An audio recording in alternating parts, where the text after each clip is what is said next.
Greetings, ladies and gentlemen, and welcome to this latest version of Tales from Outer Space, where I take an HFY story from somewhere around the internet and read it aloud for your enjoyment. All the relevant links are down below. Like, subscribe, and all that YouTube comf to help this video and channel grow. Anyways, as always, I hope that you enjoy. I would just like to thank the following Tier 5 patrons and channel members for supporting the channel: FallenAngel, BuzzKillington, Datamagnet, and Bob the Dragon. Thank you again. And now, on to the story. Story number 1. Humans are weird. Supply and demand. The gleaming green sunlight was just angling down for the afternoon when Flight Commander 20 Clicks discovered that one of the humans had eaten the entire supply of acidic calcium supplements for the base. He had the holo record right in front of him. He scratched the control screen one more time just to be sure of what he was seeing. It was a fairly simple situation on the fringes of the air mass. The human had been on duty in the supply bay. It had been his job to fill all material requests for the base. Humans were exceptionally well adapted for this duty. Their height alone made working in the warehouses an easy matter for them. Their true, terrifying compressive strength meant that they ignored the lifting machines most of the time in favor of manually filling the orders. They were more likely to send the drones for smaller packages than the larger ones. 20 Clicks had once seen a human lift an entire shelving unit full of prefabricated building cores simply to retrieve a scrap piece of paper that the human immediately tossed into the recycler. 20 Clicks scratched the control again and watched the scene over, trying to understand. The human was what they called middle-aged, not yet out of his reproductive cycle, but past prime of his breeding age. His hair was beginning to thin on top of his head in a way that made him look dull and scattered. His uniform was clean, but rumpled. It was sprawled across the chair that he was normally sitting in. He had forced 2 of the supports off of the ground and was bracing the unbalanced position by resting his legs on a nearby storage crate. In one hand, he held the datapad, which the helpful AI indicated was displaying one of the popular theoretical social simulations. The other had otherwise been occupied.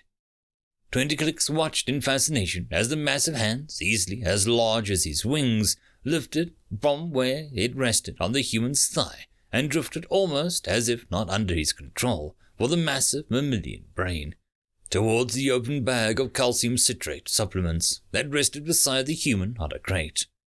The hand, all the time out of range of the human's binocular vision, drifted over and passed the bag till it reached nearly full range of human's flexibility, then drifted back and began the short passes in the general location of the bag. This was clearly ungulate behavior, or perhaps it would be if ungulates were old and blinded to the visible light and were spinning around for something. Yet 20 Clicks had checked, and the human had spent only nominal amount of training time with the ungulates. What this actually resembled was the slow groping reaching of a vine-type plant for some secure hold. 20 Clicks wondered if human hands had an autonomous search function. To think that the massive crushing power under the control of a plant like chemical signals was terrifying. On the display, the hand brushed over the band and flexed to reach into the interior, moving more confident now that it had tactile information. The hand closed over what the humans called a handful of supplements, enough to supply a dozen humans for a month. However, the wandering hand slowly lifted him to the human's mouth and began pushing the mass of supplements into the mouth that opened slackly to admit them. The human chewed approximately half of the mass for several moments before swallowing in a massive gulp. The hand then pressed in the rest, and even as the mouth chewed, the hand drifted back down to the bag. He groped around, with slightly slower motions this time, and pulled in another handful of the supplements. This process repeated itself a few dozen times until the bag was empty. When the hand finally found no more supplements in the bag, it returned to the slack rest position on his leg. He had rested there for several moments. However, the inevitable consequence of ingesting that much calcium and absorbic acid was quickly taking a toll even on the legendary metabolism of a human.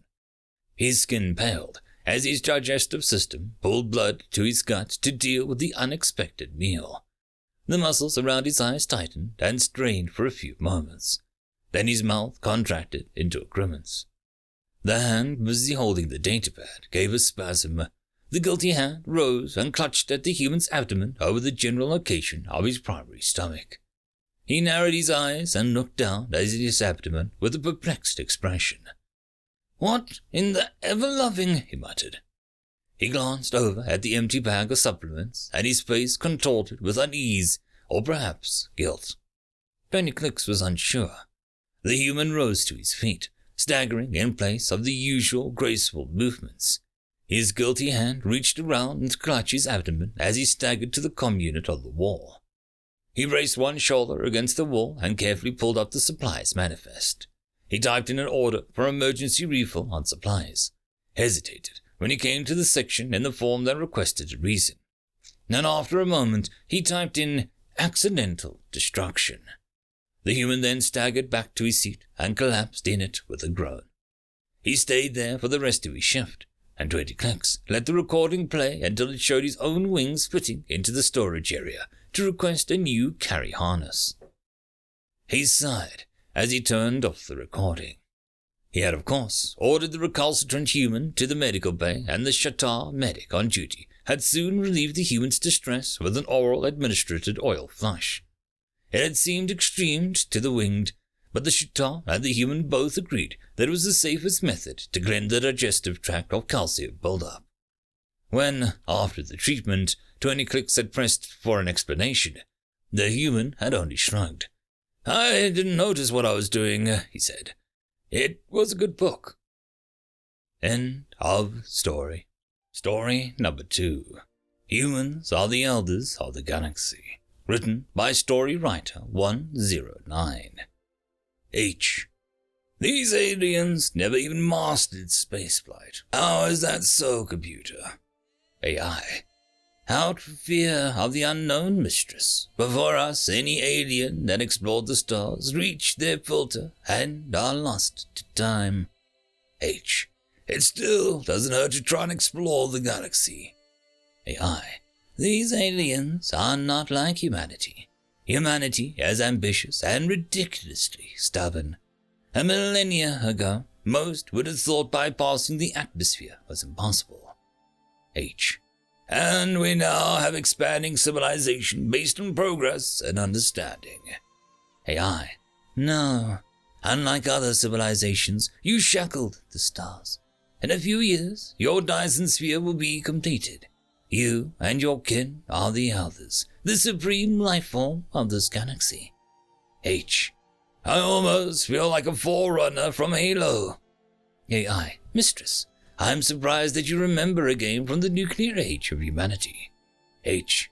It was a good game, but nevertheless, I wonder how I should interact with them. AI. You can act like a god, or you can abduct one and use an anal probe. H. What a wonderful sense of humor you have. End of story. And that, my friends, concludes this video. I hope that you enjoyed, and if you do, please consider supporting the author, even by popping over and leaving a thumbs up or a nice comment, just to show your appreciation for the story. However, if you wish to support this channel, there are links down below which will help immensely. I will see you all in the next one, and until then, I hope that you have a fantastic day. Cheers.